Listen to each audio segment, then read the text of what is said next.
allegiance to the United States of America and to the republic for which it stands, one nation, under God, indivisible, with liberty and justice for all.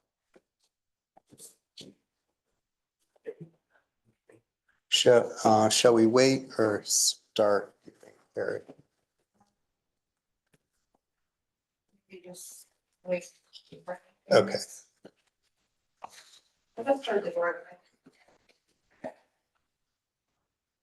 Any more adjournments?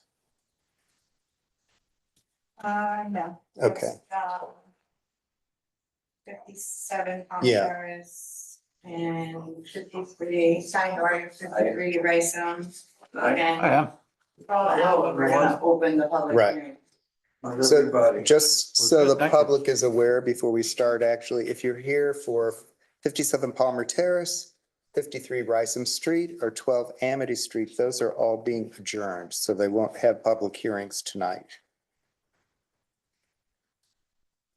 We'll let Ham get settled and then we'll start.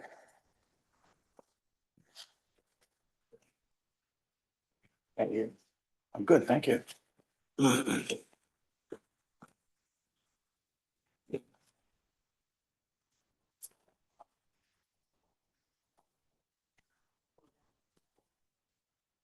Okay. Great, thank you.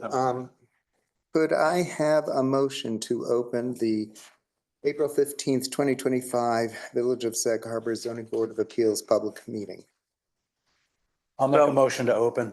Second, I'll second it. all in favor? Aye. Aye. Yes, do you know everybody's name? Yes, I do. Thank you so very much. Great, thank you. First on the agenda are the minutes from our March 18th meeting. Did everyone have a chance to review the minutes? Yes. Any changes or corrections? No. Anything in the minutes? No? Okay. So could I have a motion to approve the minutes for the March 18th, 2025 meeting? Motion to approve. Second, Second. all in favor? Aye. Aye. Great, thank you. Next on the agenda is correspondence requiring action, which is for 25 Terry Drive, which is a request for a 1-year extension of their, oh, okay, to their zoning board of appeals decision from July 19th, 2025. And this one was mostly about setbacks. And you got Yeah, both we got the decisions in your file. Right.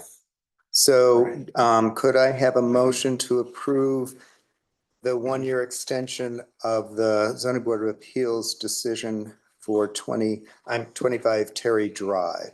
Excuse me, appeal which decision? Our decision? I'm sorry I'm a 1-year extension. Oh, about- extension. I'm sorry. Did I say Okay, thank appeal? No, you said zoning board of appeals decision, so you said, so if you didn't say it's just the people, you just said Okay. zoning board.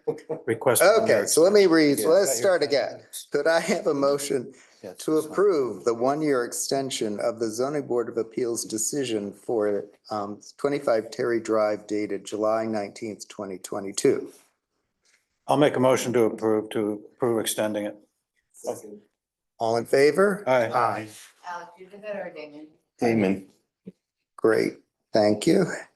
Next on the agenda is another 1-year extension for their variance decision for 12 Union Street. I don't know, did we get I didn't get that. anything on, do you remember what 12 Union Street was? I don't. Oh, yeah, From Union it was a front Street. yard for a pool, it's the one that goes from Union Street to. Oh, okay. Goes for a garage and pool house. Oh, right.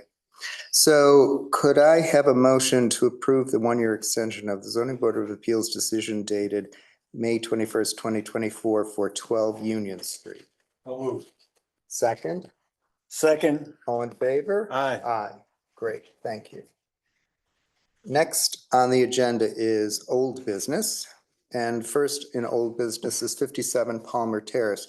Could I have a motion to adjourn 57 Palmer Terrace to the 17 June 2025 meeting? I'll second it. All in favor? Aye. Aye. Great. And next on the agenda is 18 Hampton Street.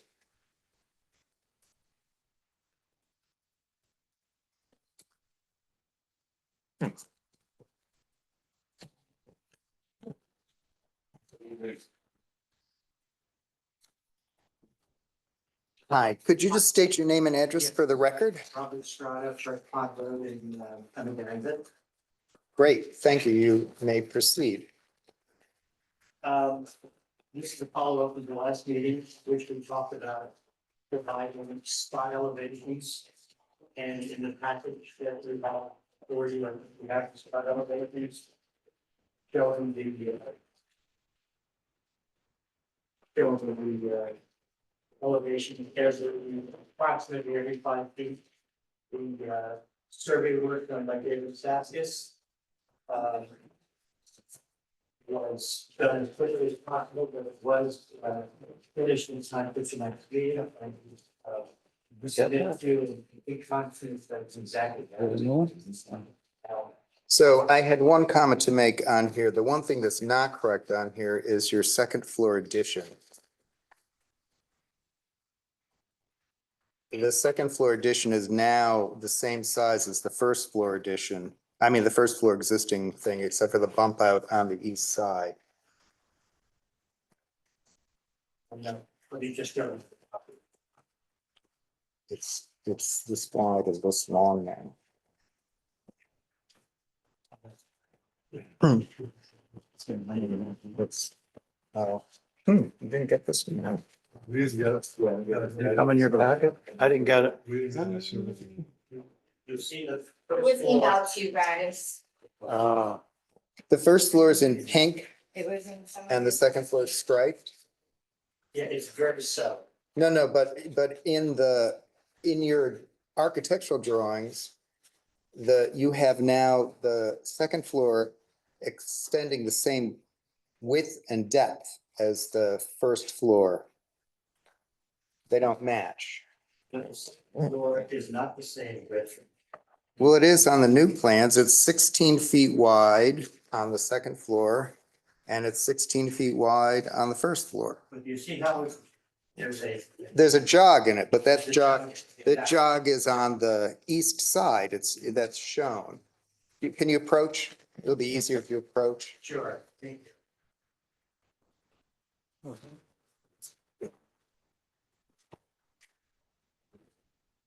There's the jog. Correct. But now you've made this all the way out to here and down to here. This is the, I know, that Right. side is right, Right. but you've pulled this out to here and this over to here. that was always part of what we were asking for. Yeah, but it's not shown that way on the survey, is what I'm getting at. The survey is incorrect. This is the second floor addition. Correct, right here. that- Yeah, but that line on your plans is out here. You can tell, if you zoom to your, Yeah. see, it's the same, if you go to your roof plan, Here's the proposed yes, see second that, floor plan. right, and see Right. that number? Yeah. 16 feet, that's 16 feet. And if you go to the first floor plan, Just want to make sure you have the right mark. yeah, that's second floor, it's 16 feet, So here's the first floor. right, and if you take your, what is that, 18 minus your 4. Is that 18? No, that's 19. Minus your 3 here. That's 3 basically, comes to 16. See how small this dimension is here? Let's use this window as a guide, Right, right? it's right there. Yeah, and it's. See this point here? This point, let me turn this around. Sure. Yeah. What? See this point? That point is that point. Correct. So- You're talking about this right here. That's. And see that dimension? See how short it is? That's your second floor. You've got it way over here on the survey. I'll verify all of that. But I'm just Yeah, telling you, the I survey, understand. because I measured it actually. Do you have a scale with you? I didn't bring my wouldn't scale with me. and survey, but. Well, the bottom measures 16, the top doesn't. It's just not correct. That's all. I'll assume that we made a mistake in that.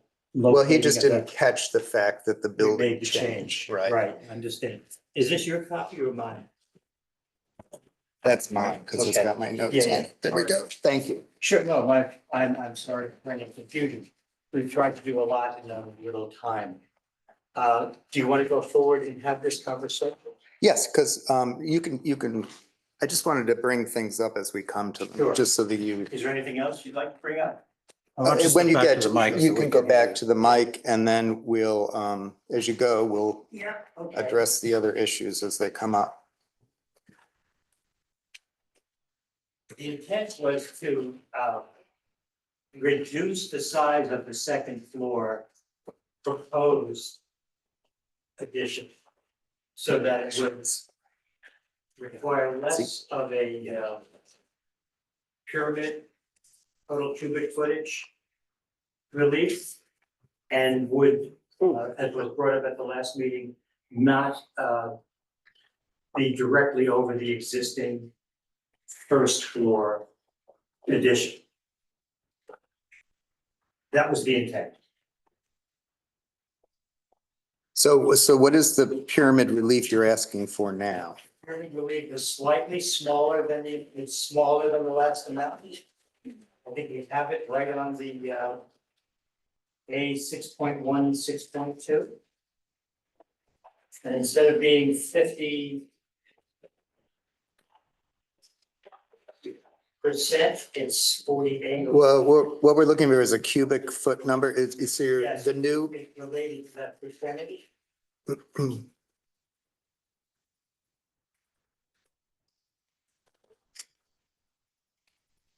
so the new pyramid is, the violation is 7,817, is that correct? That's existing. So the new, it's 9,594, is that correct? Proposed, that's right.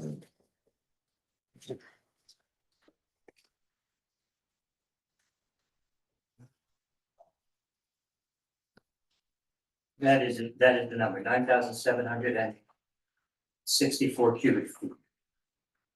49.4%, as opposed to 50. You mean 9,594 cubic feet, correct? That's correct. That's right. Okay, and that's new violation. That number is less than where we were the last meeting. Right, but that's all new That's violation. the total, correct? is this the total existing and proposed? No, that's just No. proposed. That's proposed. 9,594 cubic feet of new pyramid violation. Right, right. That's, On Thank you. top of 19,000. Keep in mind that the house, as you know, is a very small lot, 4,000 square foot lot. so this brings up one other thing that I noticed on your pyramid diagrams. Yes. We have the, Are you looking at A 6.1 or? yeah, it does, you can look at A 6.1. Okay. On the survey that we were given, the first floor is at 32.8. And at the property line, all of the dimensions are 33 or higher, which means that the pyramid should be starting from a point equal or higher than the floor plane, and it doesn't. They're shown below grade. This gives you, this is actually an advantage to you because it will reduce your pyramid. Uh-huh. But so the pyramid drawings So aren't. I'll adjust the drawing to reflect that proper starting point. Yes, because that's why we had you do, I understand. yes. yeah. So we don't know what the pyramid I don't have violation is the gonna exact be. calculation tonight. Based on that piece of It's still gonna be a information. big one. It's still gonna be too big, yes. So the other issue on the property that has been brought up in a number of the letters is the existing deck, and we really didn't address that last time. Maybe you could talk about the deck a little bit? Yes. The deck was built a while ago. And I'm not quite sure how they arrived at, they had a permit for it, but I'm not quite sure how it was inspected and approved as it is. But I don't have any factual data to present to explain why it is where it is, other than to tell you that it is where it is on this survey. Right, but you believe they did have a permit for it? I believe they had a permit for the deck. But I think that the I deck, guess we could check that, correct? yeah, please.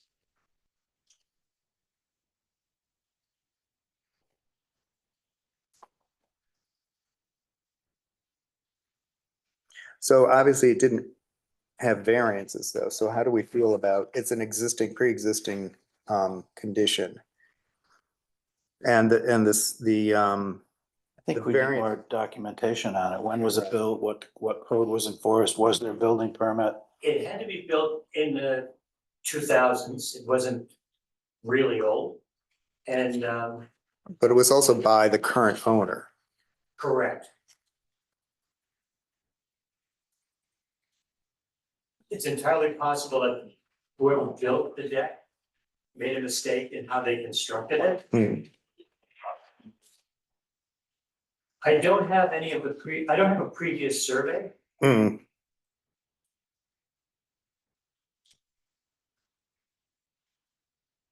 So that mostly has to do with setback issues. Yeah. The existing side- deck, side and The total side and side the rear. and rear, That's yes, right. yes. And I was just trying to address all of this at the same time. So the Right. building inspector must have checked into this and seen, when he said that those need variances, he must have checked. And there was no building permit and no variances granted.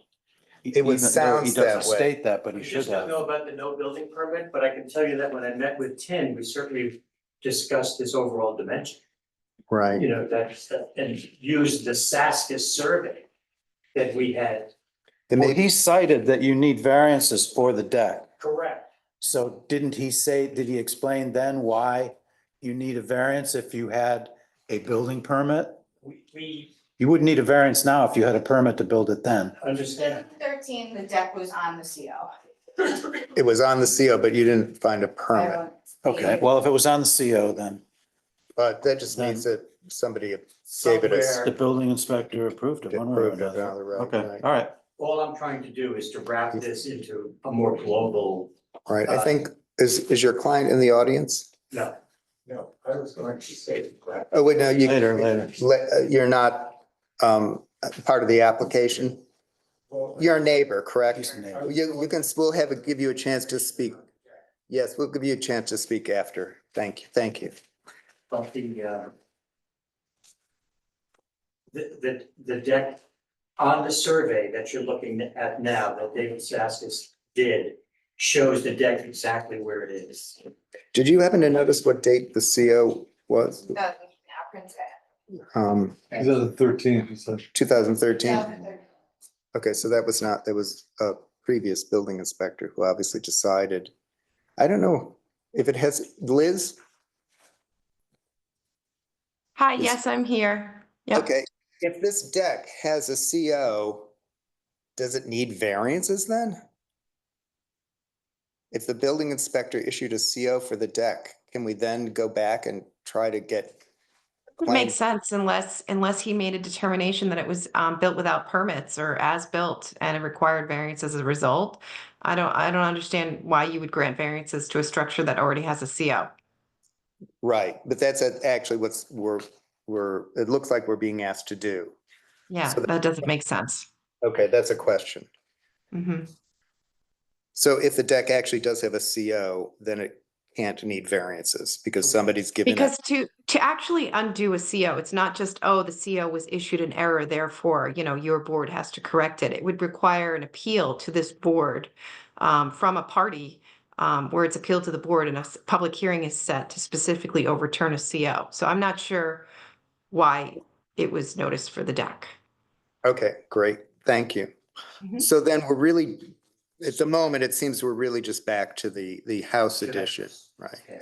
I think, my opinion is that you're moving in the right direction, but I still think that that's an awful lot of pyramid variance. I don't think we've ever Oh, not even granted close. close to that amount of pyramid variance. Will it be- Also, we had talked about getting a walk-in on the architecture review board because we don't want this extended on the same plane all the way to the back. Yeah, but It was now supposed to get But it's shifted not over. extended. it did. It's not extended on. The this. new, What's but this? you can't look at this because the survey is wrong. So this doesn't exist? No, this exists as one story, but the Oh, that's second floor existing. That's addition gonna be is shifted. is Okay, over I get it. here. If Thank you you. see it in the Thank you, I get it, you'll see I get it. we changed that. Yes, Right, you can see that it jogs back from the Yes. lower first floor. So I think all of this is going in the right direction. Okay, yeah. My Yeah, yeah, personal opinion it is, it's still way too much pyramid violation. Yeah. I don't know what everybody else thinks. well, if you're thinking it's way too much for the pyramid, it sounds like it should all be moved in the other direction. However, can you imagine a historic house having an addition that sort of is seen from the road? No, we're not suggesting you do that. Yeah. I think what we're suggesting is that it's just too big. On this property, that it may have to be a smaller 4,100 addition. Square foot lot. Yeah, that means you have to have a smaller house, So I understand not a that. bigger I'm variance.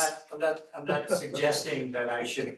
All I'm trying to say is we're working with under very extreme circumstances in the historic district. It's a really small lot. It conforms to the GFA and the 2,500 square foot GFA regulation. The idea that we moved it away from the property line, the house to the the house to the east was about 12'6" away from this house. So it's not like they're a foot or two apart. There's a reasonable distance between the two of them. And by reasonable, I mean in the historic district reasonable. The idea that we would take this second floor extruded addition and move it further. Maybe west. it has to be shorter. It just can't come out 20 something, what is it, 26 feet? There may be other ways to solve your problem. Well, I don't want to make it a zero-sum game, like there's a number we're trying to. No, there's arrive not a number we're trying to arrive Thank at. All I'm Yeah. saying is that we're not going to prove something in the area of, what was it, 9,000 cubic feet? 9,600 Yeah, cubic I mean, we feet. just never have approved anything even We approaching. hardly ever go on 2,500 or 3,000 cubic feet, Yeah, especially with 19,000 cubic feet existing. I mean, it's, This would be the biggest, this would be even the on bigger biggest. properties. That the house is built right on the property line practically. Yeah, but a lot of houses in Sag Harbor are, and those houses can't get bigger because of that? Well, to your point, it's on the property line and that intrusion in itself creates a quality of life issue for the neighbor. I'd like you to pull this addition middle of the property so that it meets the setback in terms of the respecting the neighbor's property. And as an architect, you can do that. Yes. I've already sketched on paper and I've also suggested or have recommended ways for you to reduce this roof line. So your pyramid violation is not at 9,000 cubic feet. Yes. It's understand. possible. I understand, So- and moving it, as you were suggesting and I was suggesting, west helps to do that. That's what you should be doing. The intent here is not to say you cannot have a variance, but how can you reduce the I variance? understand. And that's the goal here, especially when you have a neighbor who's in opposition of this application. No, both And I wasn't neighbors. aware of the neighbor's opposition until the last minute at the last meeting. So, Well, neither were we. And they wrote a letter to the board stating such that they were not really notified. And here they are this evening to present themselves and express their cares and I concerns. look forward to hearing their. You will. concerns completely, yeah. What I would suggest though is that we give us an opportunity to work on this even further and come back perhaps at the next meeting. Well, yes, But we, you had a month to do it already. We've already known about these issues. I mean, these are mostly the same issues we dealt with last time. And we knew for at least a month that the neighbors are unhappy. So I think we expected to see a little bit more changes between last month. But I'm sorry to disappoint. You know, there are many different things that are going on right now. Yeah. It's not a disappointment, it's a process. Exactly. Thank you. Did the neighbor have an extension on their roof? I mean, that house next to them has a. West. West. Well, when we hear from so at the moment, The neighbor from the east. The houses side by Yeah. side. No, I'm just asking. well, let's ask the neighbor. So, do you have anything else to add at the moment? No, I would just Okay. pick up on where we're leaving off right now. Yeah, so I think that just as a summary for the direction of the board is that we understand the problems of the site and that the house is very close to the property line, but we just need it's not acceptable to have that much pyramid violation because it's just, it just need to somehow move more to the center, get smaller, lower, doing the pyramid from the actual grades will help you to some degree Is there also. an objection to moving the deck as we move the second floor? Well, I don't think we're in favor of increasing the violation of the deck because it's already in violation. I don't know. Coverage violation. But I think he's got a dilemma because if they move the addition west, Right, that's where the deck is. Right. So. Right. So, Something has to give. But it doesn't, the deck is already contributing to lot coverage. It So is. as the addition encompasses the deck, it doesn't change coverage. It just makes it a better situation in terms of pushing this addition away from the neighbor's side yard. But it does shrink the deck, obviously. Yeah. but the other solution may be that the second floor addition just has to be smaller because it's still a generous bedroom up there. I think we'll be able to make the second floor addition smaller and we'll move it further west. I'm just asking, is there an opinion to offer or would you consider having the deck moved as well? It increases violation. Well, it does. But I think what he's asking is if he's reducing the violation elsewhere, is there openness to doing some kind of balance? Is there a trade-off here? Not a one-for-one. No, it's a 4,100 square foot lot.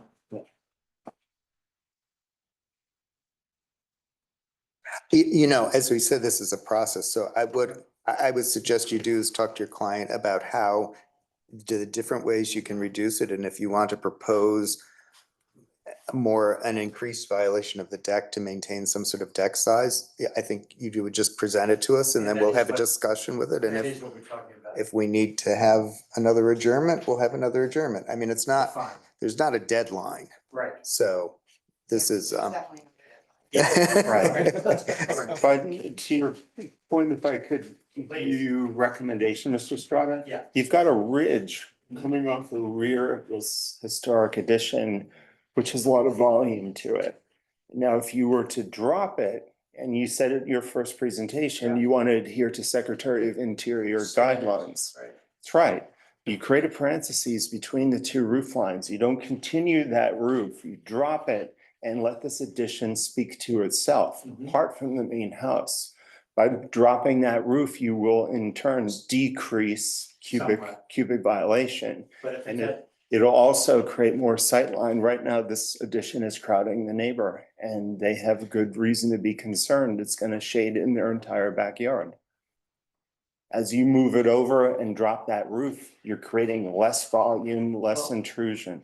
you should look at the photos of the other house. Seen it, Yeah, I don't know that it affects their backyard. let them speak for how it affects them. Absolutely, and I'm looking forward to hearing what they have to say. It's gonna be the first time I'm hearing it. so you've received the letters, Gary, has he gotten come? Okay.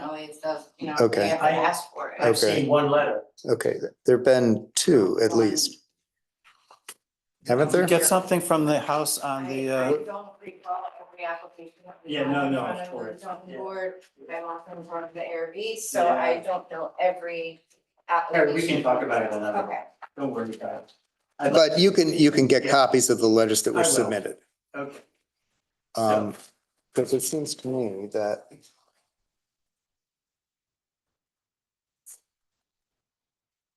Yes, we have letters from 18 Hampton Street and 22 Hampton Street. 22 is the Kirstein's? 18 is. is this project 14? Yeah, okay. I didn't see those. Were those emailed? We have one from 14 and one from. I think so. I can't get emails, son. And It'd be funny that the 18th. Yeah, it was writing his own letter. 13 and 22. So these are the houses on either side of. So this is 14. And we knew about one of them.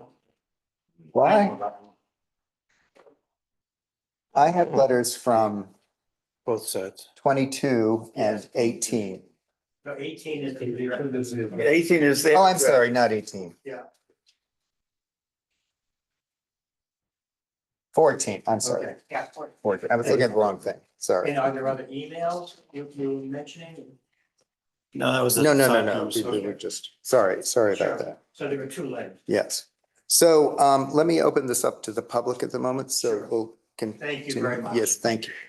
So is there anyone in the audience that would like to speak to 18 Hampton Street? Yes, you may step forward.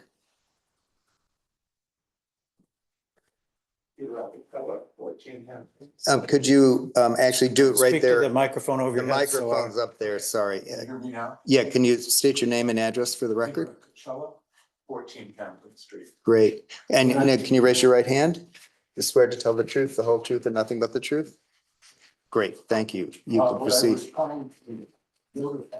Earlier, the CEO in 2013, that's the fire department. Okay, This deck was built a couple of years ago without a permit. I just not notified, there was no notice from the owner of this property. But in 2013 and 2012, COs, there is a deck listed on There is it. a deck, but not the deck that exists now. oh, so it's a smaller deck? A small deck that conformed to the shape of the house. Okay, so we could tie that CO to a survey around that time, so we can get When I that. have more time. Yeah, yeah, to yeah, go yeah, through the yeah, yeah. application, I will- So we'll do that because then the deck does need variances if it was not. Makes sense. Yeah, that makes sense. That makes sense. Okay, Yeah. great. Thank you. So I've written down my comments so that I don't waste your time and that I don't leave anything out. And it's about the length of 2 pages in a paperback, so I hope it doesn't bore you. I've been a resident of Sag Harbor for nearly 35 years. I live in one of the smallest and oldest houses in the village, built in 1750 by John Holbert, who raised the first company of Minutemen on Long Island and Sprit. So now we have a little history lesson. My property adjoins 18 Hampton Street on the west, the owner of which has requested several variances for the purpose of enlarging her house in a significant way. Let me say at the outset that I have no beef with her. I'm a good, quiet, friendly neighbor, as is she. And so I was surprised and disappointed to learn about her plans by a certified letter. Sag Harbor, we knock on each other's doors, so we make a phone call or an email, but we have a friendly relationship. I was rather surprised by this.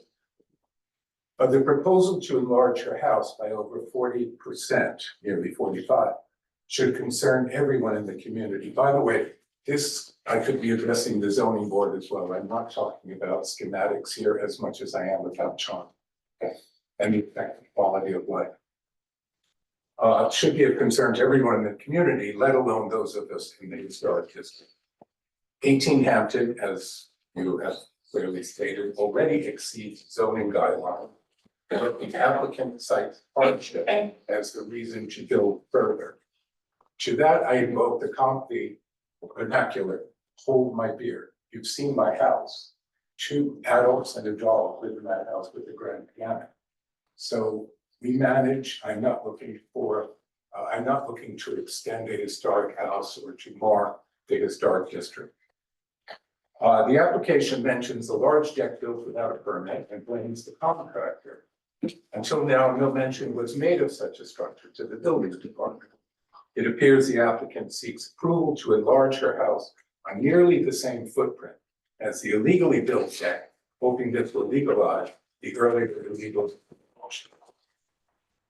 Importantly, it does not appear that any consideration has been given in the application to the effect of a large structure looming over my property, effectively reducing the amount of light and air it receives forever changing the delicate balance of natural factors that my garden requires as its life grows. That's a little Florida, I'm sorry.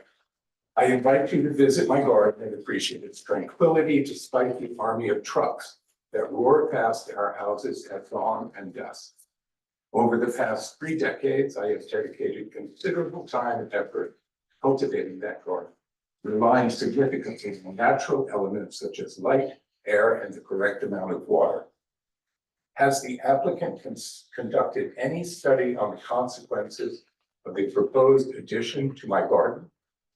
Although the application indicates that they checked the no box for several questions regarding possible negative impacts. I've not been consulted, nor am I aware of any studies or reports assessing the consequences of the proposed addition. It raises questions about how they could accurately check the no box.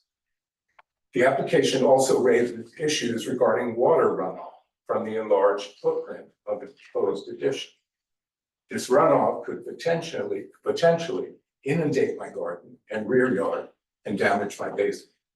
I would like to know if the applicant has provided any reports or conducted studies to address the implications of water runoff on my property, which is 3 feet below grade at our shared property line. I am 3 feet down from the beginning of the property line. This is recess. My house was there before the road. So the pyramid law, which measures, as I understand, from the property line, if you go into my garden, if you come, you can see that this will affect. The house at 10 Hampton is rather tall. By constructing this, however tall addition, I will be effectively reduced to a gully.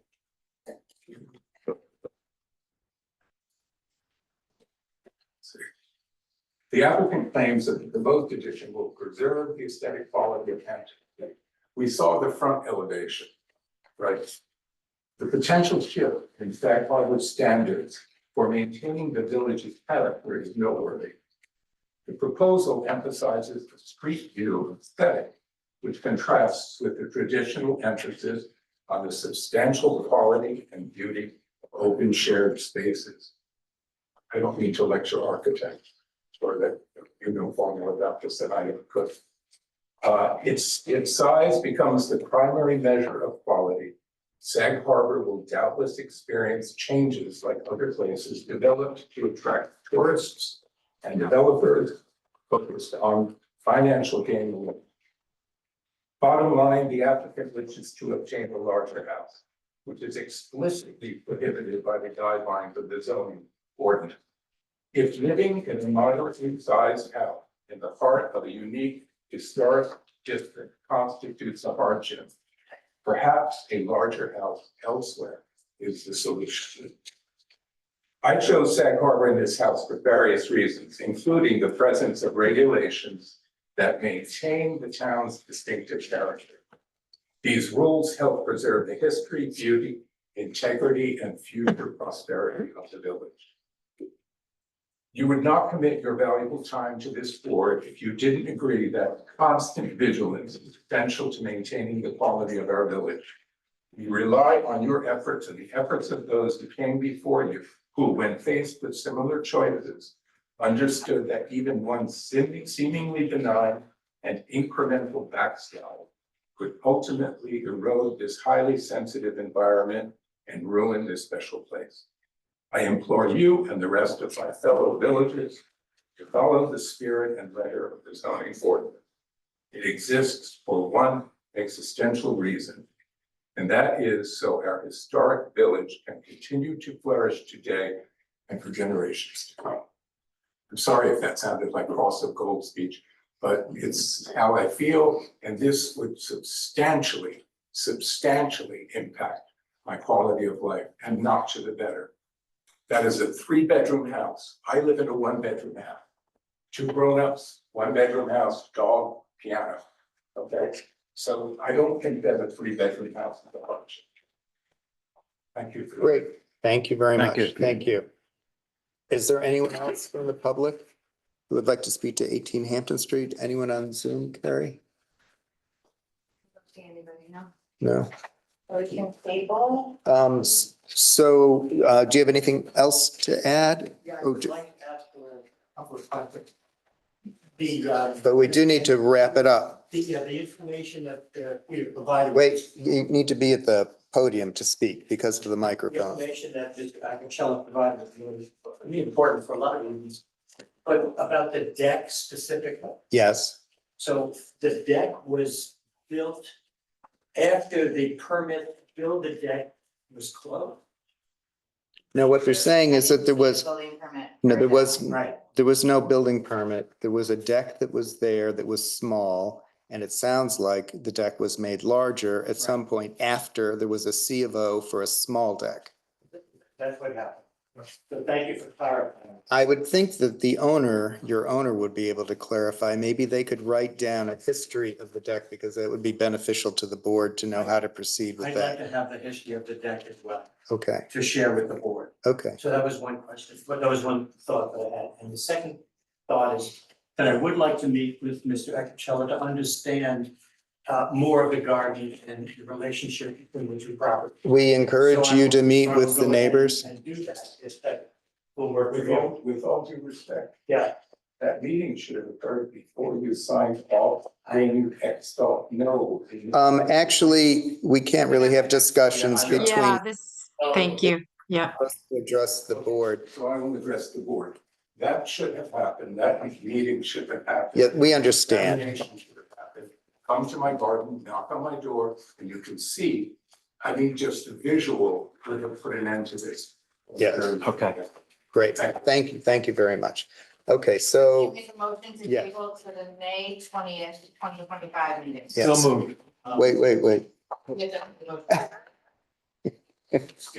Could I have a, sorry, I'm not gonna be here on Okay, so then the next meeting you have to be in, I think, June. June.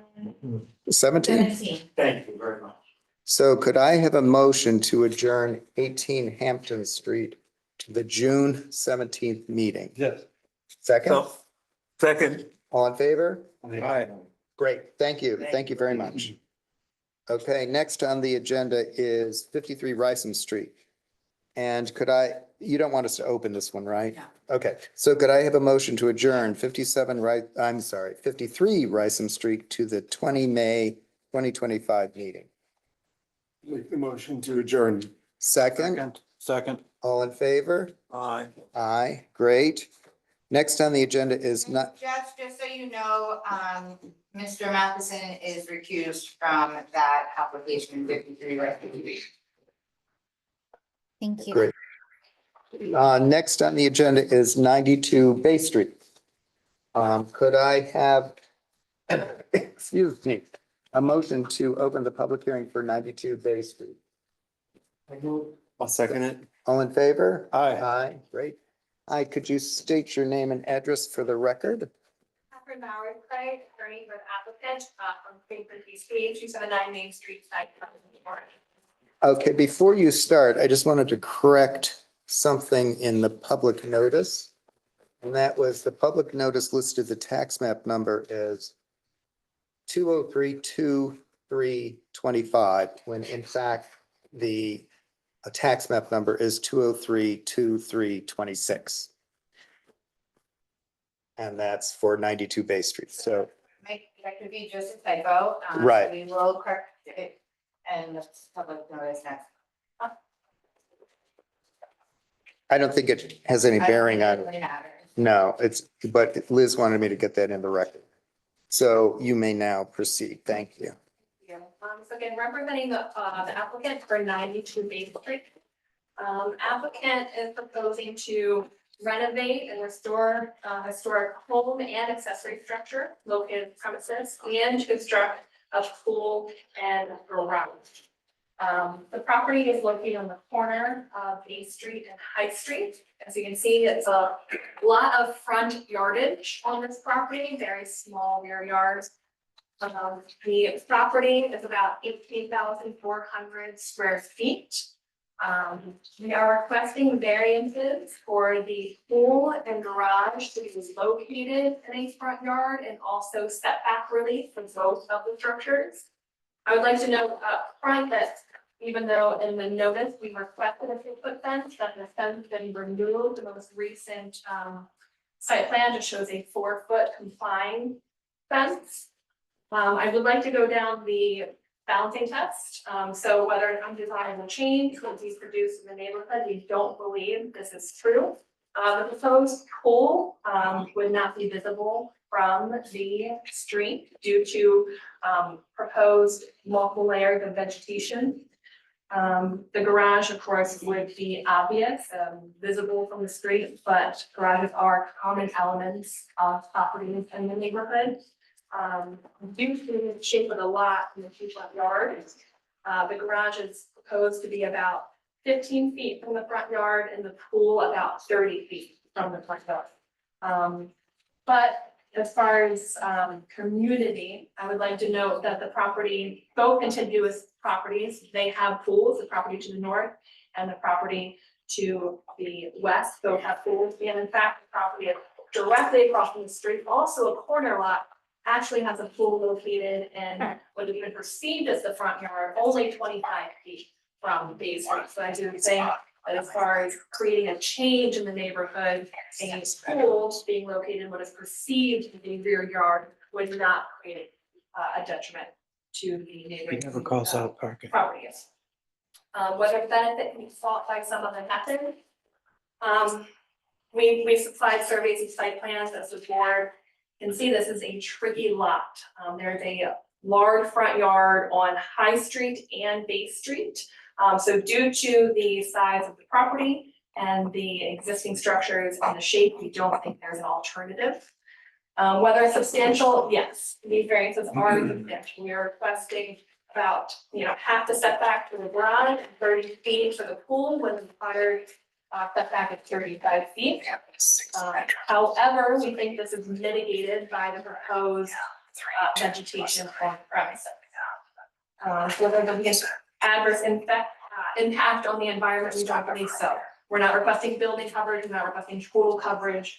And in fact, because the applicant is undergoing restoration in addition to the primary structure, the septic will be replaced with the new IE system, which will, benefit the environment. And whether the alleged difficulty was self-created, yes, the zoning code has not changed. However, a self-created hardship is not dispositive and does not preclude the granting of the requested variances. I'd be happy to have an explanation for after the time. One thing we were just noticing is that the house has 6 bedrooms, just to confirm that that's correct, because you're going to need 5 parking spaces. Yes, so we are proposing a 2-car garage. And it looks like we'll be able to have. Looks like 4. Yeah, so we will make sure, we'll all review that with the client, make sure that we have proper amount of parking. So we need that shown Sure. on something, the survey, the site plan. Sure, let me check. The one thing that I noticed going up and down High Street is that there's a gracious amount of space between the street and structure. That's kind of the theme of the street. And this is very close to the street, The garage, you mean? the garage, Yeah, yeah. I have a problem with the garage. Ariel. I don't know if anybody else has any other questions or comments. I mean, we've granted pools like this.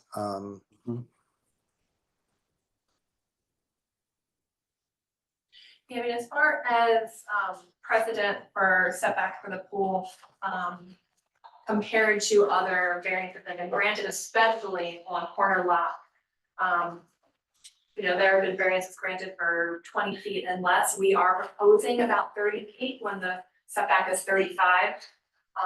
And it is, what would be perceived as the rear yard of the property. And as I mentioned in the beginning, directly across, there's a pool right in the front yard corner of Bay and High.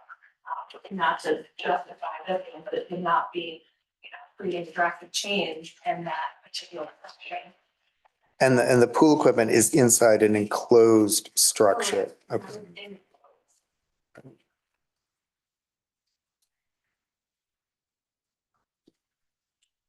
also, there is a contributing structure in the rear.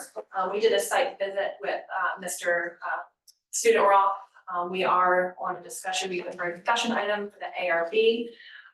And the rear contributing structure is literally falling over on the property line. So the applicant is proposing to restore it.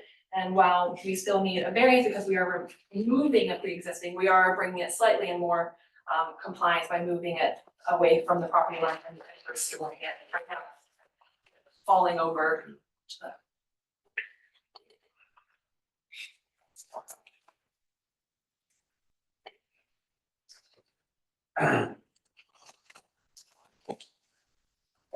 Hear from the public? Does anybody else have any questions or comments? I guess my biggest concern is proximity of the garage to the, I have some comments, but Street. I'd wait to hear from the okay. public first. Ham, do you have anything No. at the moment? Damon, nothing. Same thing about the garage, that's Yeah. the only thing that I have any angst about. I'll hold comments. Okay. Yeah. Alex, you have anything to? No. Did they consider turning the pool the other way to pull the garage farther away from the street? I can definitely talk to the client about rotating the pool. I'll bring that to the client's attention. I think it may, I wouldn't want to increase the non-conformity of the pool. Right now, we are requesting 30 feet. We do have some leniency on the northern property, but we also don't want to, push it too close to the.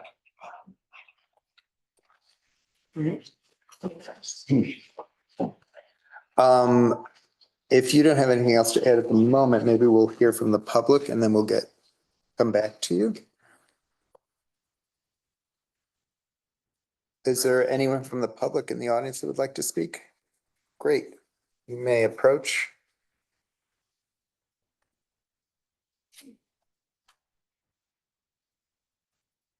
Could you state your name and address for the record? Registered architect in the state of New York and live at 84 High Street, directly across from this property. Great, could you raise your right hand? You swear to tell the truth, the whole truth, and nothing but the truth? I do. Great, thank you. So just quickly, I've got two things. I've got a prepared letter I'd like to read just for the record. A lot of that has been covered on the earlier applicants and something that the applicant here has taken off the agenda, but I just want to put it on the record. But the other thing I do want to bring the board's attention to here, just copies of the letter, 3 copies. But there was 2 things in reviewing I'll go back. In reviewing the package at the building department for the ZBA application, there was no elevations in that package, no extension, other than the site plans and the survey. One thing that was quite glaring for me, as a registered architect, the existing survey shows a 3-story building on the entire footprint of the property. And if you look at the drawings I've done, the yellow is the 2-story structure. And this survey clearly says it's a 2-story structure existing on the full footprint. And if you look at the pictures, and as you've seen, if you can drive around, this is not a 2-story structure the whole way around. So I'll get into that in my letter. So if I can just read the letter, Sure. it's a little redundant, but I'll just do that for the record. So good evening, members of the ZBA. Thank you for your continued service to the village of Saratoga and your hearing endless appeals to the zoning code. And yes, they are appeals. I just want to emphasize to the audience that the village zoning code is designed to stop people from building, designed not to stop people from building, but rather to protect the quality of life, air, light, and property values of each property owner with regard to what may be built next to or across the street from their land. The code is meant to respect everyone's property rights, and the appeals part is designed to consider a mitigating reason or a case of a hardship in granting a variance. A variance should be relief given to a homeowner to improve their quality of life, but not at the expense of neighbors of the character of the neighbors or the character of the village. A variance is not a right, and clearly not meant to bring more value and more profit from a future sale. 82 Bay Street is a gem of a historic property in the village. My neighbor, Pat, who has been here for 50 years, and so it is good news that a new owner wishes to renovate the house and improve it. I hope, respecting its heritage, but the new owner also wishes to add extensively to the property beyond the current footprint, and to do so requires at least 5 variances. Please note the existing survey submitted is incorrect. This existing footprint is not all 2 stories. The house, as you know, sits on an acutely angled corner lot with a generous lawn and 2 frontages. But this proposal would squeeze outsized amenities to the back corner behind and next to the house. A pool, a 2-car garage, a full house, as well as a large porch extension on one frontage, in addition to the back of the house. The pool and the garage are not allowed at all because they would be in the front yard and should not be granted the variance without proper setback of 35 feet. When you change reference, the required pool fence should be near the pool and not surrounding the perimeter of the property at 6 feet. Where no more than 4 feet is mandated by zoning. In fact, a 6-foot fence at the corner would be a danger as a visual obstacle to turn into Bay Street. There is a reason the zoning code requires only 4 foot in the front yard. It's very bad precedent for the granted. So thank you for taking that off the application. I would urge the board to closely examine the requests for variances and request serious adjustments to the site plan before granting any variances at all. And to review the height of the proposed new work on the side down. No sections or elevations in the applicant's plan for review. Great, thank you. Actually, we did receive, there are now sections and elevations of the house and the garage. And, you know, I live across the street, I wasn't notified of this Right. since I was in the building department last week. And so it makes it very, very hard. And it was only on the off chance my wife was an alternate in the ARB board and it's, oh my goodness. And so it's, I don't know how you could grant a variance if you haven't got proper. Right, fence yeah, and elevation sections, which the public should also see. right, because I think we just got these today, correct? Yeah. Yes, yes. We And- didn't have elevations until this afternoon. So, and our procedure requires 7 days in advance, so it's not really something we approve of either, so. But it also Thank you. isn't our job, if you Right. foiled it 2 weeks ago, Right, it's not our job to reach out to you and tell No, you no, that. I understand that, but I know the what the Great. requirements are, but it's very hard to, as Yes. an owner, to understand what's going on. And- Yes. And it's, you know, I know the application is being rushed in because, you know, tomorrow is closing and they're leaving on Thursday, so yeah, I know there's desire to move on with this, but you know, when I see a survey that's the existing condition survey that's Right. clearly wrong. right. It's a licensed professional in the state of New York, that to me is a big. Yeah. Great. Thank you very much for your comments. Thank you. Anyone else in the audience that would like to speak? Dan and Great. Lolly, Wait, can you wait till you get, the microphone is up there, so. Can you spell your last name? ELMALEH. And your address? Well, for purposes of this, we'll call it 92 Bay Street. I reside in Florida, 438 St. Augustine. Oh, okay. Great. Can you raise your right hand? Do you swear to tell the truth, the whole truth, and nothing but the truth? I do. Great, thank you. And You so may I proceed. generally wanted to support, and I didn't. Katie, Hey, Bowers Craig. oh, okay. I know the name. Now the thing. And what you said around the surrounding community with regard to the pools.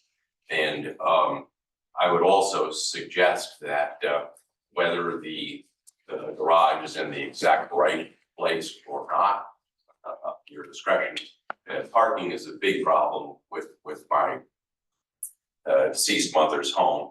And there really is no parking. There's just one spot there. So the addition of 2 or potentially 4 places, I think adds value to the community, because there are, in fact, the neighbors across the street, they get their mail right in front of our house. And it's constantly blocked because there's nowhere to park there, so I just think that adds value. I'm a little confused about the two-story comments. You actually have to address the board. Okay, I'm a We little can, confused about that. Okay, all right, well, I'll defer to. it's just that only one section of the house is two-story and the survey shows the whole footprint as being two-story. Right. The whole house, the whole footprint of the house is not two-story. There are Which porches that are one-story. Yes, Which suggests the increase is less than it actually is. I'll turn it over to you, thank you. great. Thank you for your comments.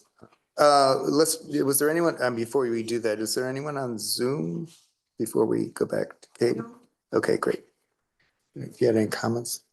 So just real quick, it's regarding the two-story, so, on the site visit with, Mr. Studemeroff, we identified the initial structure that was built, and then there was, one addition, and then there was another addition.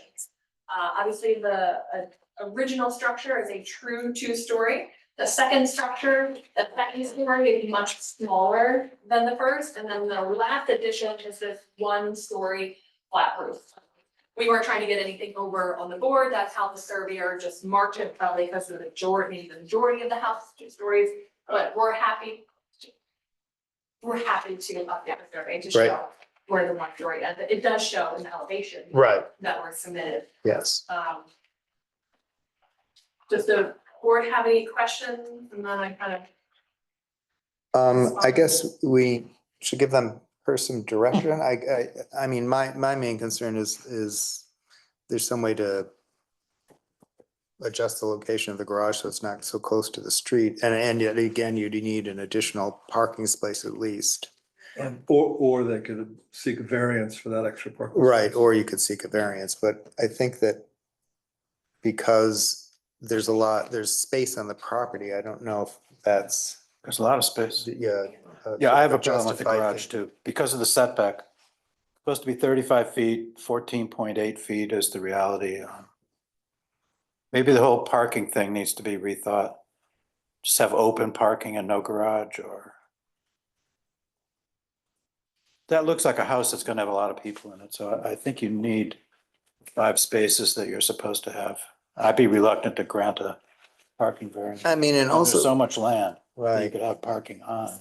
And I know that, and also just looking at the pool, if you just shoved the pool closer to the other, the side property line or the rear property line, I'm not quite sure.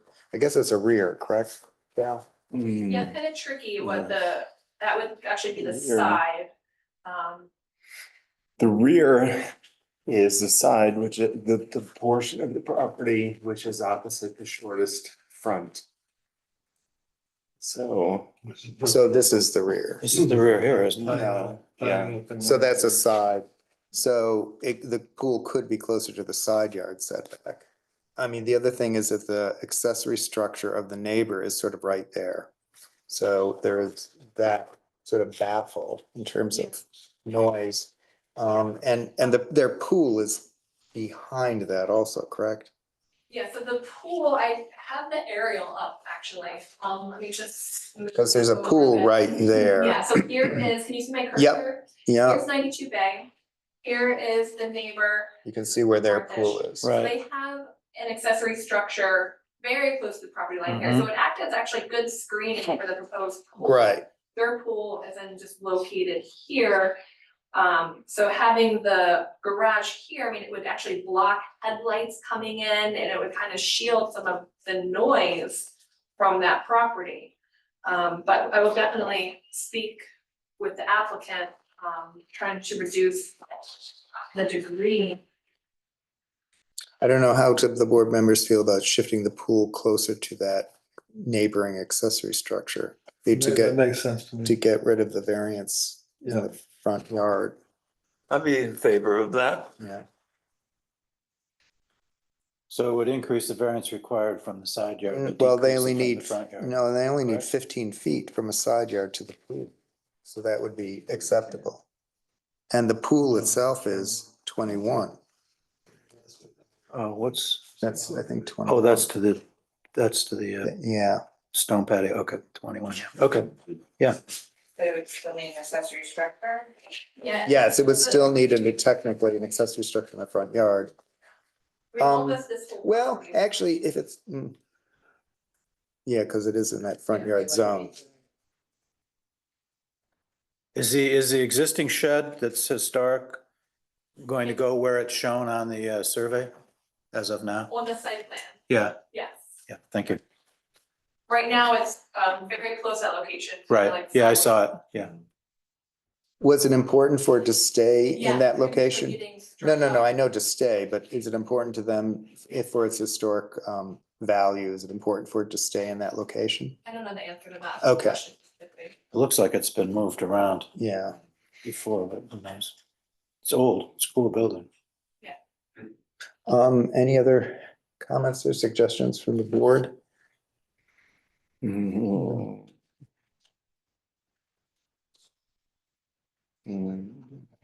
Not really. This is a tricky property. I guess the takeaway is that most of us are having a problem with the garage. Is that correct? And that the pool can probably be adjusted to be acceptable? Yes.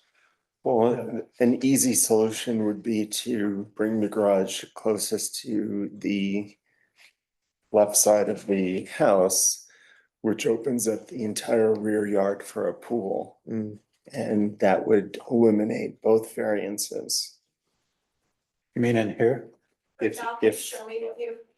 If the two car garage. garage came closer to the house, it has a direct relationship to the structure. And then the pool has all of this rear yard to work with.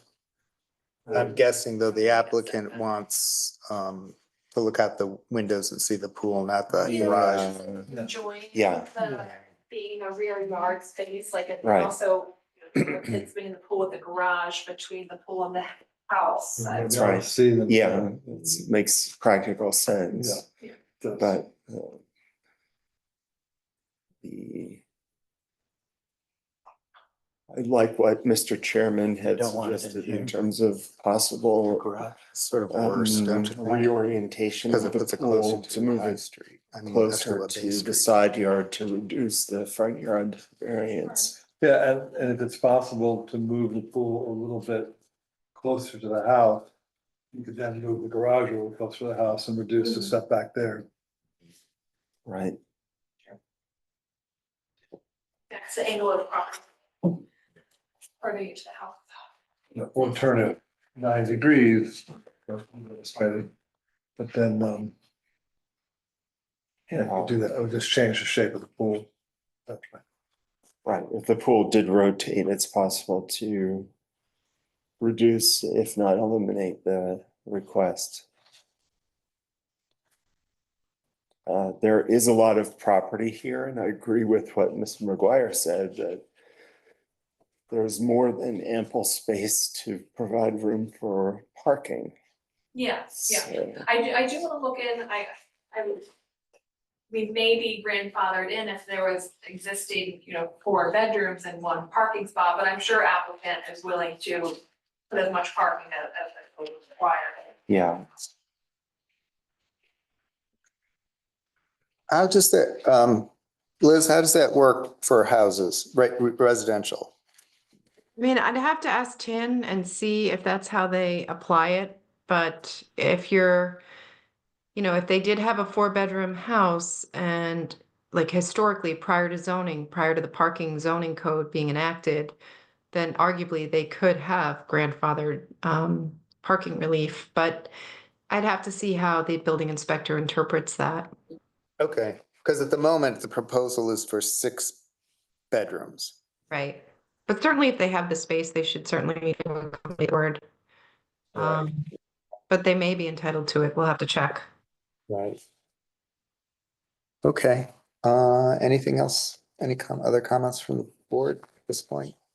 No, so our suggestion is to explore flipping the pool and thereby moving the garage closer to the house so that the setback will increase. Or shrinking the pool, but basically moving the pool closer to the side yard property line so that we eliminate variances toward the street. And then the garage can go The this best way. way, right, So the Okay. distance here will increase. right. Okay, good. One question for the applicant. The proposed two-car garage has an enclosed pool equipment portion. Is that included with the 547 square feet? I will need to confirm that.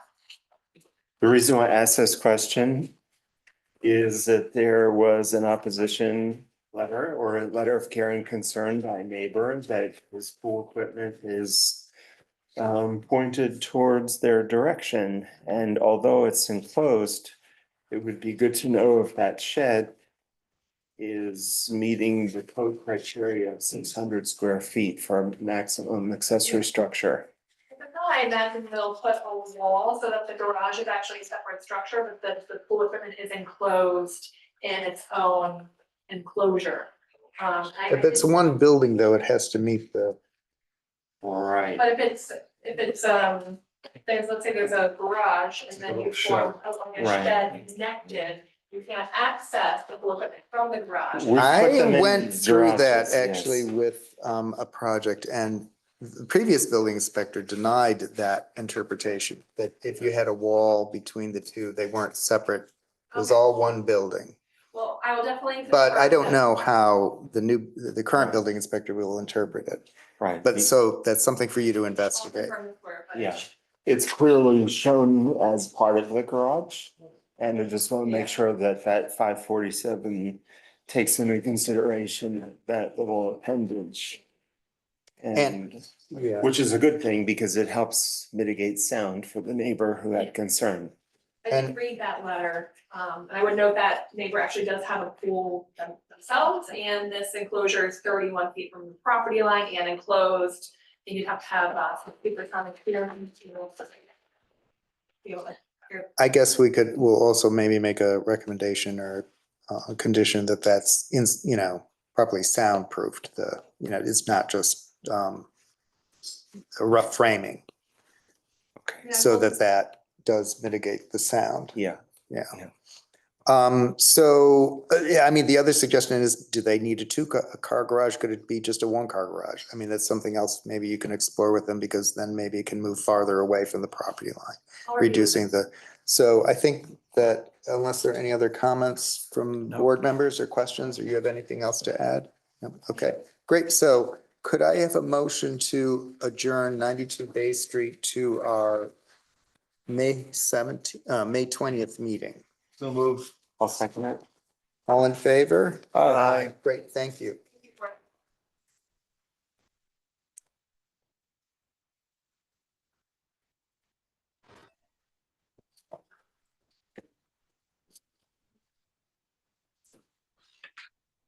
Next on the agenda is 12 Amity Street. Could I have a motion to open the public hearing for 12 Amity Street?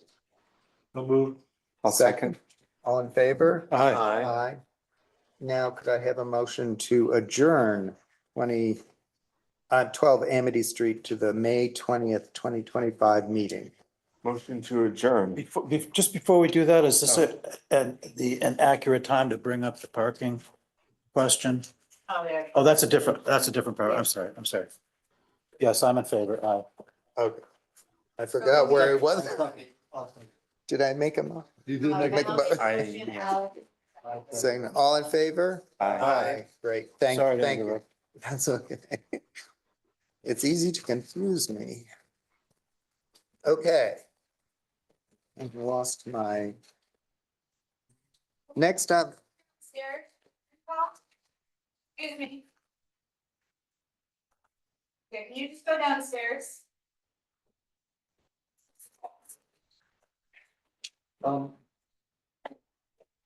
Carrie, do you got a chance to have an extra survey for the 180? I have extras here. next on the agenda is 180 Madison Street. Could I have a motion to open the public hearing for 180 Madison Street? So move. Second, Second. all in favor? Aye. Great. could you state your name and address for the record? Anthony Hermanwatts, 8 Union Street, representing the property owners of 170 Madison Street. Great. You raise your right hand. Do you swear to tell the truth, the whole truth, and nothing but the truth? I do. Great. And then I just have one note to make. The tax map number in the public notice was listed as 903-3318. And the actual tax map number is 903-6318. So we just wanted to add that to the public record, and that will be corrected in the next notes. Okay, All right, so I will start with the project description. We'll go to list of variances and I'll go through the 5 tests. Okay, project description. Subject property, 180 Madison Street, is located on the northwest corner of Madison Street and Germain Avenue. There are 2 structures on the property, a 1,300 square foot, 1 and 1/2 story, 2-bedroom, single-family dwelling constructed in circa 1830, and a 560 square foot unfinished, non-contributing garage. The project scope entails adding an approximately 8-foot by 10-foot 1-story addition to the southwest corner of the first floor of the primary structure and a shed dormer addition across the rear of the second floor of the primary structure. Total GFA will be increased by 99 square feet to 1,500 square feet. The project scope also entails converting the existing 20 by 28 foot detached garage into an accessory dwelling unit with a kitchenette and full bathroom. The project will also include a 9-foot by 28 foot swimming pool and associated equipment. Okay, list of variances from 300-4.3 of 9 feet to construct a first floor addition, 11 feet from the front yard property line where 20 feet is required. From 300-4.3 of 8 feet to construct a second floor dormer addition, 12 feet from the front yard property line where 20 feet is required. Number 3, 300-4.3 of 14 feet to construct a cellar entrance bulkhead, 6 feet from the front property line where 20 feet is required. Number 4, on 300-4.3 of 12 feet to place mechanical equipment 8 feet from the front yard property line where 20 feet is required. Number 5, from 300-9.3.d to construct first and second floor additions protruding a total of 176 cubic feet into the sky plane where zero is permitted. Number 6, from 300-12.6 to increase GFA of an existing non-conforming structure by 99 square feet or 7%, where an increase of 50% is permitted. Then the following remaining variances are for accessory structures. From 300-9.12.e.5 in order to convert an existing structure into an ADU where one front yard is less than 70% or 70 feet of the required front yard width in an R20 district.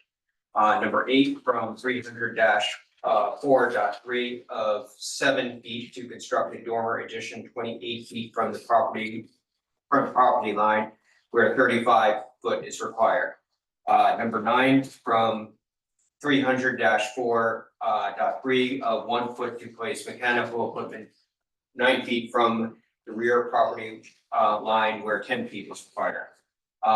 Number 10, from 300-4.3 of 18 feet to reconstruct a covered stoop 17 feet from the front property line where 35 feet is required. And finally, number 11, from 300-4.3 of 1 foot to construct a pool coping 14 feet from a rear property line where 15 feet is required.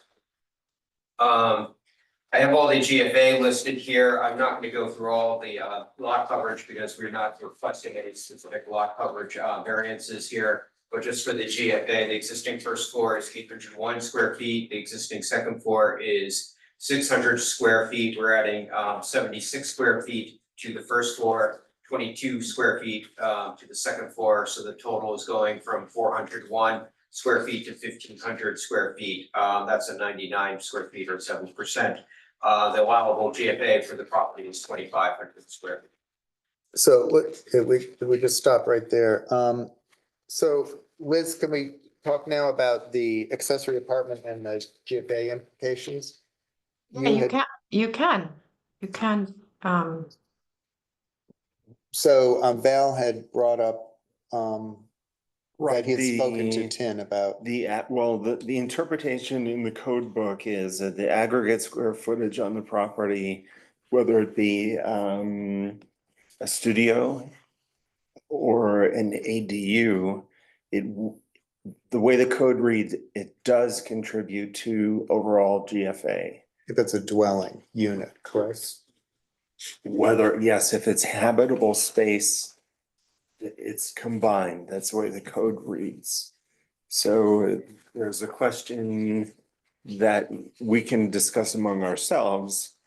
Is that our interpretation, or do we go to the building inspector? Because this is living space that's on the property, which has a maximum of 2,500, and we don't do, can you tell us, Anthony, what the? So- That is completely news for me. No, no, Yeah. I've understood GFA to be only the first and second floor If of you- a primary structure. No, if you read the With code, the living space of It's- an it says- accessory contributes to it. well, there's a section that says that if there are multiple dwelling units on the lot, you have to combine them.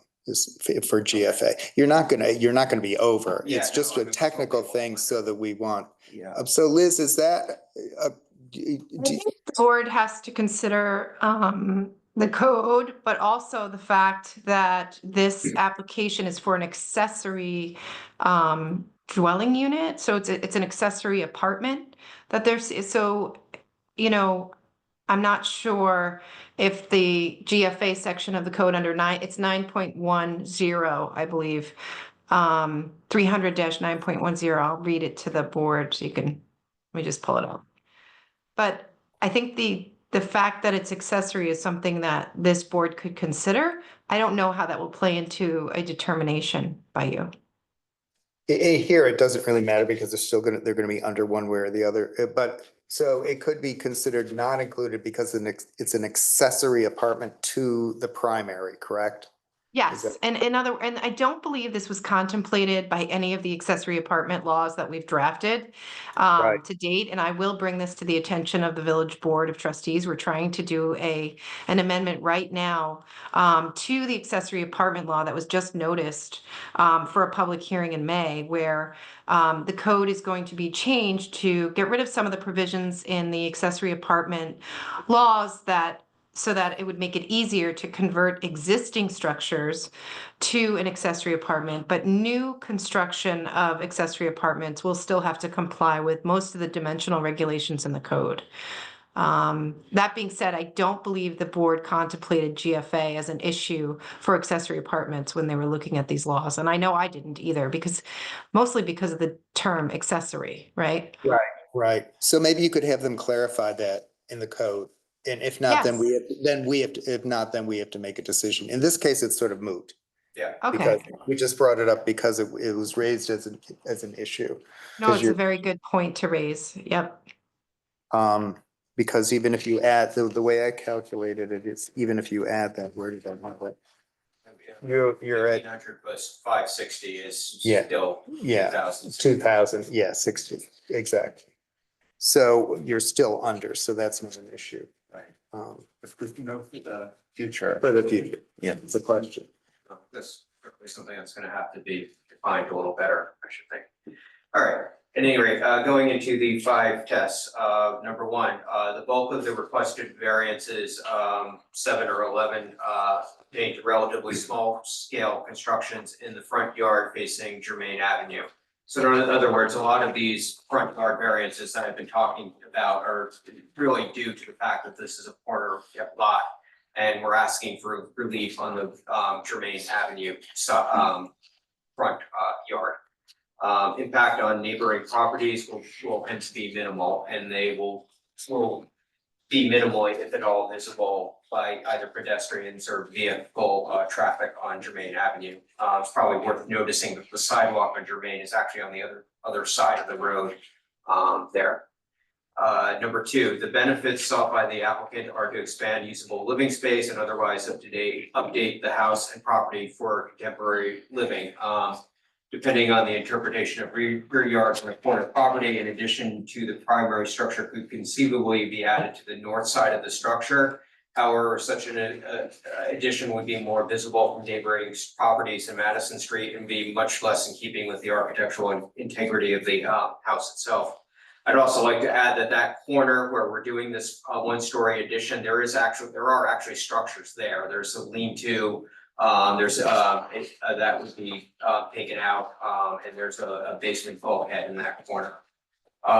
Number three, although the total of 11 variances are sought, all three structural building setback variances would not be required if the property, once again, was not on a corner lot. So that's one of the hardships. The pyramid variance is 176 feet, and as the board well knows, that's much smaller than maybe pyramid variances that have recently become the board. 7% expansion of GFA is also very small in comparison to their variances. And as we just noted, as Liz just noted, one of these variances that we're asking for 300-9.12D.5, that's that whole 70% stuff. That's likely going to be repealed by the Board of Trustees in the coming months. Number four, the overall scale of the house and grounds will remain in character with the neighborhood, and that under 1,500 square feet total, it will only remain smaller than most of its immediate neighbors. Number five, the house has been owned by its current owner for about 3 months. During this time, they have not undertaken any work on the property, needing approval from this or any other board. So that's a rough summary there.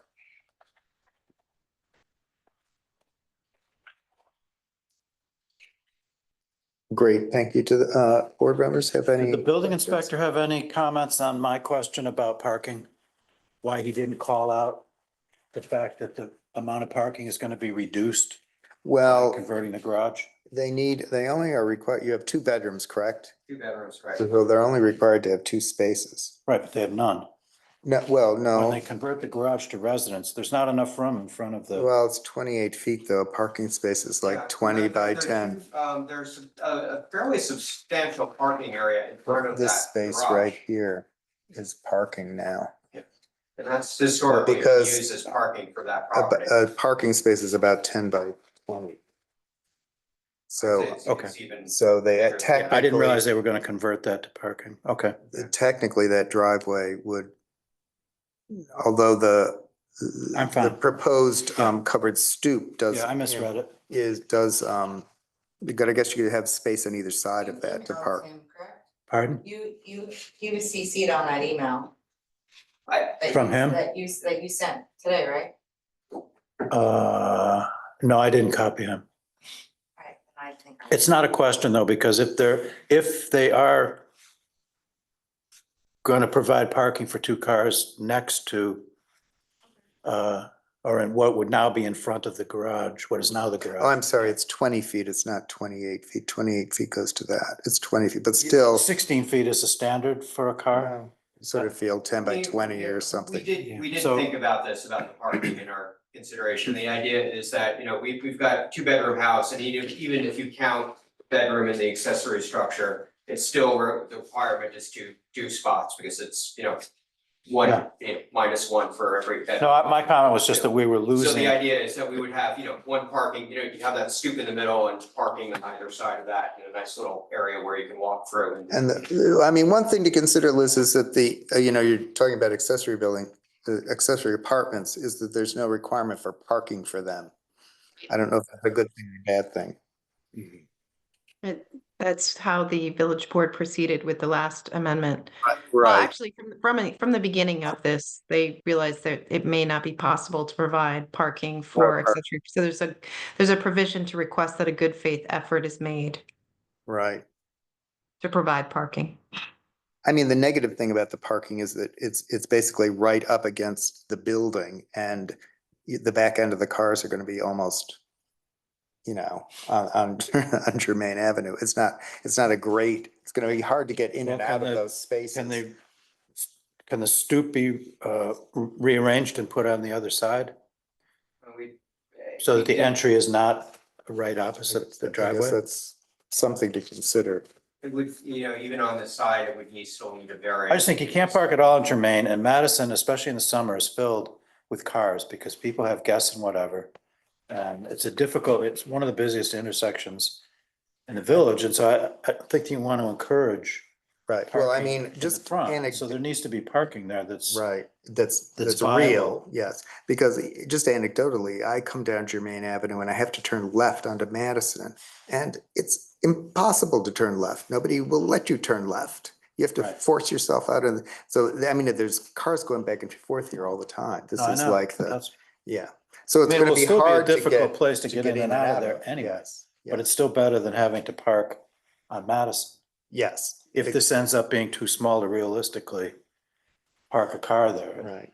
And it looks like if, depending on a covered stoop, it may sort of discourage anyone from parking there because you're sort of blocking the front entrance to it. Right. Um, Um, I just don't want to lose parking. I understand it. You're sort of in conflict with each other. It's a time when the village is trying to encourage an increase in apartments all around the village, but it also has a big parking problem. So I'm just wondering, isn't there some way that the stoop, that the front entrance to that apartment be moved so that it's not interfering with the possibility of having parking there? Or if we just remove the porch altogether, just have kept the door on that side, but didn't have the covered stoop. I guess we'd have to try to analyze, would it still discourage people from parking there? Because you'd be blocking the front door in one way or another. I mean, might be more of a practical thing where you're pulling in and you're going to have to try to miss it. Pulling in. So is he going to need a parking variance or are we just? No, No. we're just talking about parking. No, I No. misread this. I was Oh. mistaken in that. No, because he's only got 2 bedrooms. But I so still- He needs 2 spaces, so there are. I 2 still want spaces. to figure out a way that we are encouraging 2 cars to be parked in that space if needed, rather than discouraging it by having the front of the car being pushed right up against the front door or the covered stoop. I mean, the covered stoop is a nice feature architecturally. But it's not practical to have the entrance be on the side instead of on the Germain side, on the east side of that building. Architecturally, it just is not good. Well, that's where the kitchen is. It could be on this side facing that. This is the parking here. This is all kitchen. Right. That's a question, Anthony, for you. I mean, Or think about, is there some way that you can encourage parking in that space rather than discouraging it I mean, architecturally?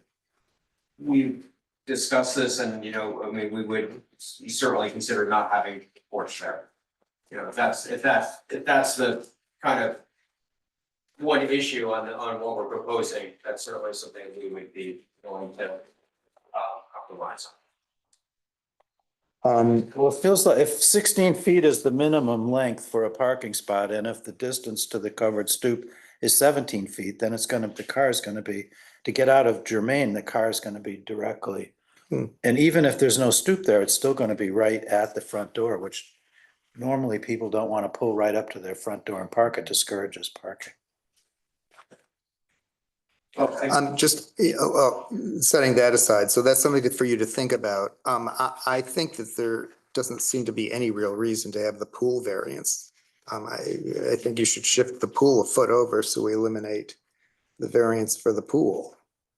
I don't know how other people feel The about. problem with the pool is, once again, this is our front yard setback requirement, so we're right at 35 feet for that. Can you have that number put on the survey then? There's Yeah. no number on I the just survey. noticed to myself. Germain is 35. Well, I don't, what they're saying is that, yeah, we would, if that is the case, Yeah. then we I would, get it. we would consider that. So that would be a good number to have on here. Yeah, I mean, believe me, if it wasn't for that 35 foot, we would have pushed that pole right into the middle. But could the entry to the house be where the proposed patio is, as part of the patio? There is an entry Think door about it. there. And have no entry on the Germain Street side, maybe? Yeah. Or a side door that's not used much and is flush with the house? Well, parking Or on Jermaine is convince me that atrocious. people won't have any problem parking there, even if there is a covered stoop in the front door. You've had more experience with that kind of thing than I have, but I just don't want to lose the parking that is there now and force people to park on Madison. Well, I would invite you to look at drawing G1. This is the elevations of this building. There is no grade change between the door sill and grade. That Yeah. door sits right on the ground, Right. so there's no need for it to be curious. It maybe a stoop is the wrong term to use. I mean, maybe the better term to use is just, there's. Piece of bluestone on the There's ground. bluestone there on the Okay, ground, but it so has a there's no little stoop. covering over it. And I Right. think it's actually, I think technically in the code, it's not not the thing in the ground that is triggering the variance. It's the covering that's triggering the variance. Because Yeah. you can have, if I'm not mistaken, you can have a stoop that's less than 1 foot above grade can go into a setback. It's just, if it's higher or if it has a covering, that, and it's, in this case, it's actually the covering that is triggering the need for the variance. If you can drive over it, it sort of eliminates the parking problem. You know, if it's just that you may find people parking, Yeah. you know, right in front of the door, so. So moving on to the house, I don't know how, I kind of like the quirky way that it is now, but I understand the need for more space. What do people think about the addition toward Germain? I have no problem with the rest of it. Yeah, Yeah, this is a modest addition to the house and it's historically correct. And From Madison Street, it also maintains the historic look of the house. It's only from the side. This is, I'd say there's a lot of variances, but they're all pretty minor. Yeah, exactly. Yeah. And the only things I would just ask is, one, with the proposed dormer on the ADU, the proposed ADU, are there any potential privacy issues by adding that dormer for the folks who live on Madison to the north? there's the second floor. The dormer faces the house. Yeah. It does face the house, so. Yeah, it shouldn't be faces able the to see house, it that. doesn't face the neighbor. Well, you can't, it's all one story, so you'd have to be up on a ladder to see out the Right, door. yeah, and Oh, it's just a light- it's it's just a maybe lighting door. dormer, it's not the right term, it's more of a clear story than a Well, if you dormer. have a peeping Tom up there. Well, that's true. Yeah. That's what I'm worried, that's what I'm getting at. No. Also, just to say, we did do a discussion item with this, with the ARB, and they would. So my one other comment would just be, in terms of the proposed cellar, side yard setback or front yard setback, the mechanical equipment right next door, and then the mechanical equipment on the west side of the existing garage ADU. It's hard to tell, but it says wire fencing. But is there gonna be vegetation along Yes. there to disguise? There is So- vegetation there now, it's maybe a little bit raggedy looking right now, but I the couldn't- intent is to plant that all out, especially on the Germain Avenue side. And So I think that what we would want, because that is a front yard and it's very prominent in the village. I mean, you can't help but notice this house. It's like the one diagonally across the corner. Yeah, everybody sees it. So I think it would be important to have a concept of how you're going to screen, because you're only 6 and 8 feet from the property line. That's nothing. How you're going to screen that from Germain Avenue, and also the mechanical equipment on the other side of the right, and also if there's any the noise. apartment noise factor. If there's Yeah. any noise emitting, consider. So what is the that with proposed, fence. right, what is the proposed mechanical on the ADU? So that is on the side there, so it's a 1 foot. So is that a condenser? Is that what that is? Okay, so it's gonna make noise. The ones on Germain aren't gonna affect too many people No. because it's a street, but No. that one is near neighbors. The neighbor has their AC condenser between their home Oh, and the I lot see. line. Yes, you're right. Yes. That was Yeah. one of the Mhm. deciding factors on putting it there is Mm. that, that neighbor to the west there, that's kind of like just a narrow little alleyway Mm, that isn't really used, whereas if we kind of flipped around to the other side, I think would actually have a bigger impact on the neighbor to the north. right, That should be screened nonetheless. yeah. And I would caution with the planting that Mr. Chairman just brought up. This is a corner lot, so it needs a 20-foot visual clearance in on that corner of Madison and Germain. So if plantings go up, they can't exceed, I believe it's 3.5 feet is maximum. And there are several, more than a few around the school where plants have grown close to 10 feet and the children can't be seen. And as Mr. McGuire said, this is a very busy intersection too, so keep that in mind with the planting, that it needs to meet the code.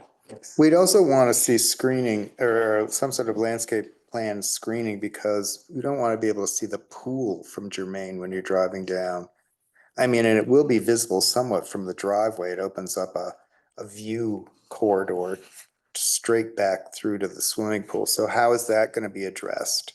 And where is the pool fence? So those are some landscape plan issues that I think we would want Right. resolved. There's no fence and no gate shown Yeah. on this.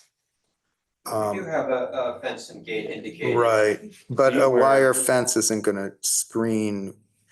Cause from the drive, as you're approaching Germain Avenue and you look down the driveway, you're gonna see right to the swimming pool. Right, you have wire fence, but there's no code compliant self-locking gate. I don't see that. Well, there's a gate here. So you guys There's are one looking for gate. a landscape plan for the next meeting? Yeah, I would think so. Did you have letters from neighbors? I- None? Cause the other thing about the wire fence is it doesn't enclose the property like a pool fence does. It ends parallel to Okay. Germain and it doesn't go across Madison. Here. And then there's, just picks up on the north property line randomly. So it's not really a pool fence. And then it doesn't go actually all around the west side either. It doesn't come off of the Yeah. back of the house. No. So anyway, that's something to address. So I guess we'd want to see the distance of the pool from the street, Germain, so that we can justify the variance for the pool. Sounds like everybody's okay with the house. Yes. You think about the parking and how you're gonna screen the pool and all that equipment from the street. I don't know, is there anything else anybody has? So why don't do you have anything, Anthony? Do you want a question or before I open it up, just want to open it up to the public? Sure, I think my only questions are here, okay, landscape plan, definition of the boundaries of the pool fence, fine. But where are we leaving it with this, with the quote unquote stoop in the driveway? I mean, that's really up to you. We just want there to be 2 official parking spots on the property.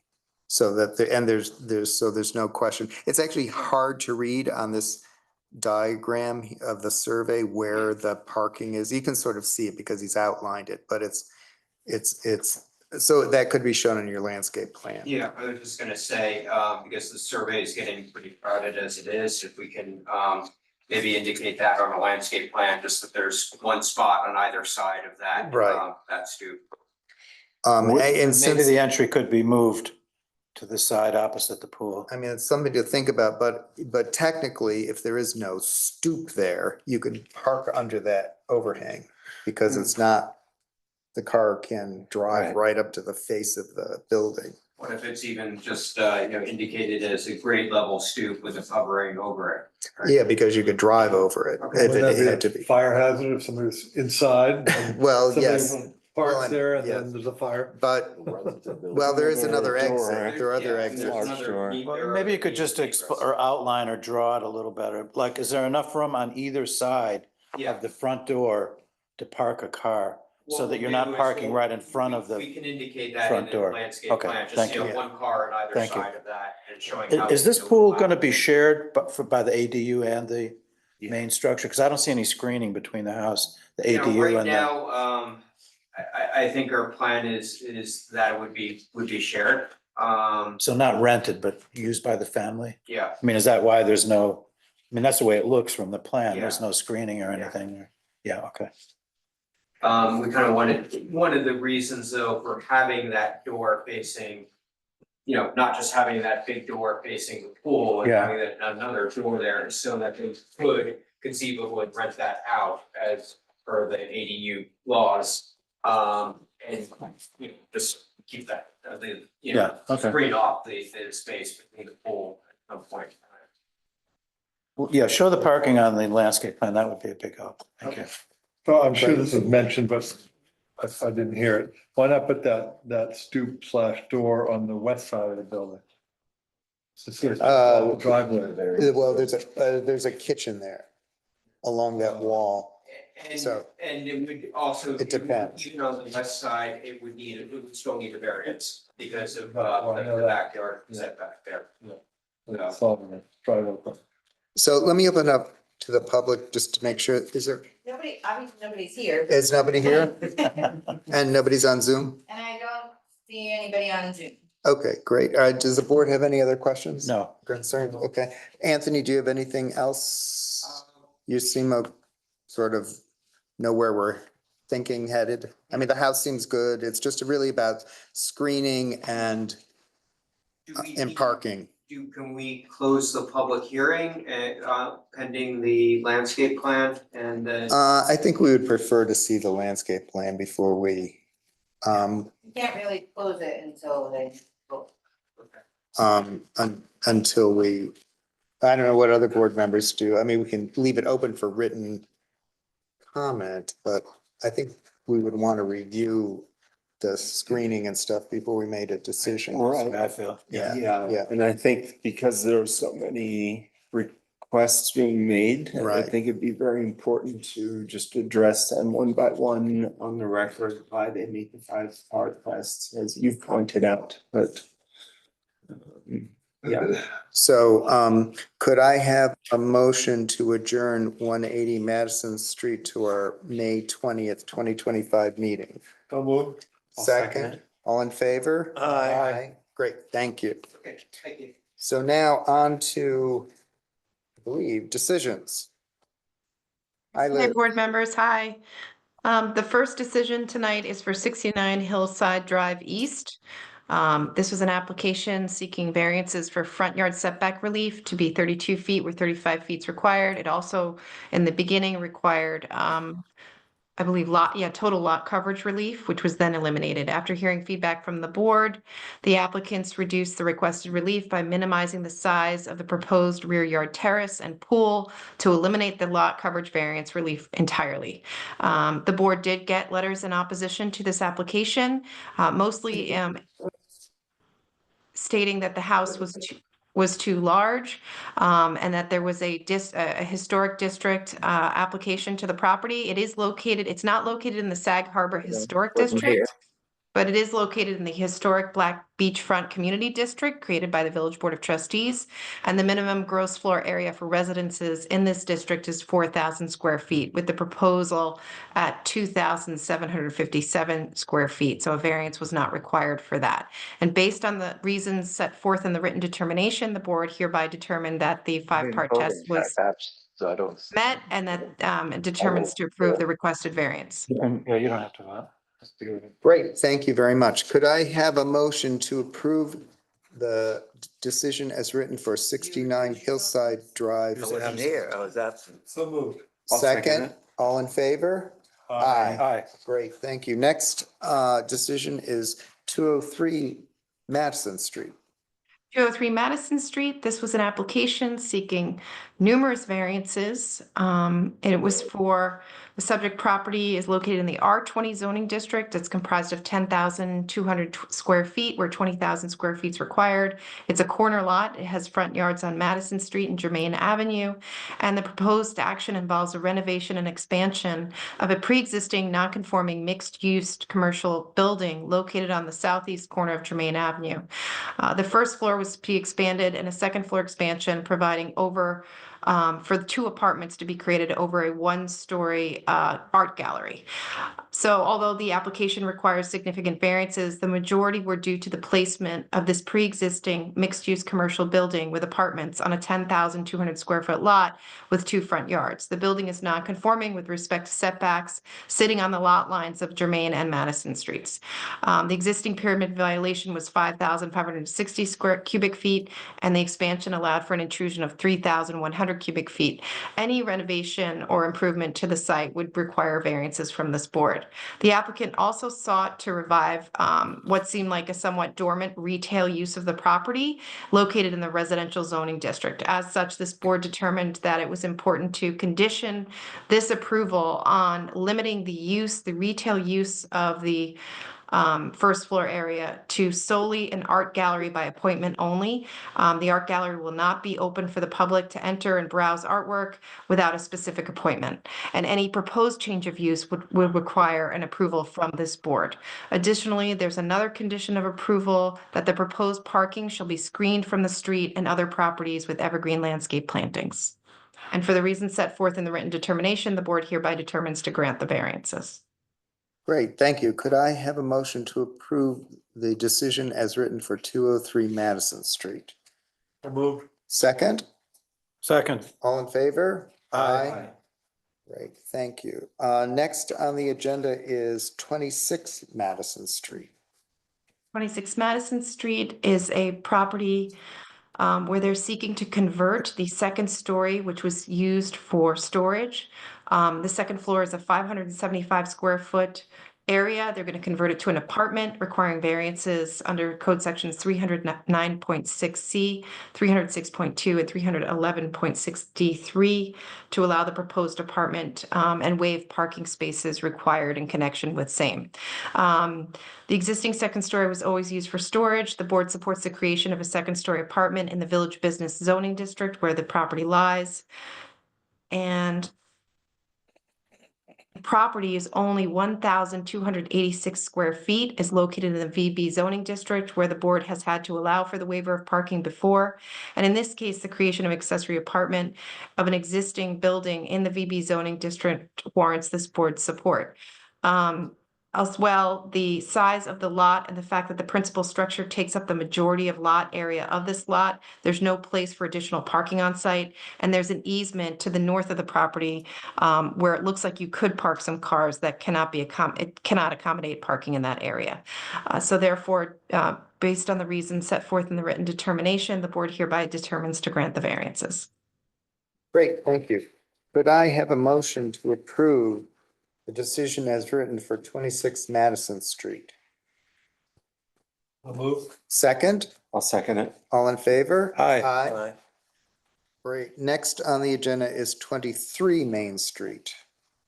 This is the Sen Japanese restaurant located at 23 Main Street. This is an application requiring variances to allow a proposed, actually an existing refrigerator, walk-in refrigerator to remain 1.5 feet from the south property line where 5 feet is required. And it's located in the Village Business Zoning District. Therefore, a variance in the amount of 3.5 feet is necessary. Originally, this application was seeking variance relief for parking spaces, but in the end, they determined to allow for 5 parking spaces on the site, and this board is only granting relief for the refrigerator to remain where it is. The subject property is comprised of 5,135 square feet, where the lot area requirement is 10,000 square feet.